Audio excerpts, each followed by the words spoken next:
Friends இன்னைக்கு வந்து Saturday, மோஸ்ட்டாக சாட்டர்டேனா வெஜிடேரியன் ஃபுட்ஸாக செஞ்சுருப்போம். ஸோ என்னென்ன ஃபுட் செஞ்சுருக்குன்னுட்டு உங்கள் கூட ஷேர் பண்ணலான்ட்டு வாங்க பார்க்கலாம். பிரேக்ஃபாஸ்ட்டுக்கு இட்லி, சாம்பார், அதுக்கு கூட வந்து மஷ்ரூம் கிரேவியும் கொஞ்சம் வச்சுருக்கேன்.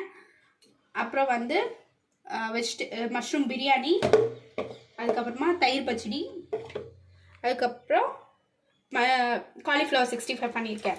அதுக்கப்புறம் வந்து ஒயிட் ரைஸ் ஆஃப்டர்நூன் லஞ்சுக்கு வந்து ஒயிட் ரைஸை எக்ஸ்ட்ரா வச்சுருக்கேன். அவ்வளோதான். இன்றைக்கானா லஞ்சு பிரேக்ஃபாஸ்ட்டும் இவ்வளோ தான் செஞ்சுருக்கேன். அதுக்கப்புறம் இந்த அவுட்ஃபிட்னா நல்லா இது பலோசோவோட பேர் பண்ணியிருக்கேன். இந்த ட்ரெஸ் நான் வந்து ஸ்ட்ரீட் ஷாப்பில் தான் வாங்கியிருந்தேன். But quality it's super. Out of 120 நம்ம தான் வாங்கியிருக்கேன். இந்த பேரிங் கூட நல்லாயிருக்கும், நல்லா கம்ஃபர்டபுளாக வேர் பண்ணுறதுக்கு. ஓகே ஃப்ரெண்ட்ஸ், பாய். நெக்ஸ்ட் வீடியோவில் சந்திக்கலாம். ப்ளீஸ் லைக் பண்ணுங்கள், ஷேர் பண்ணுங்கள், முக்கியமாக இந்த சப்ஸ்கிரைப் பட்டனை கிளிக் பண்ணிடுங்க. Okay bye. ஓகேவா? முடிட்டா?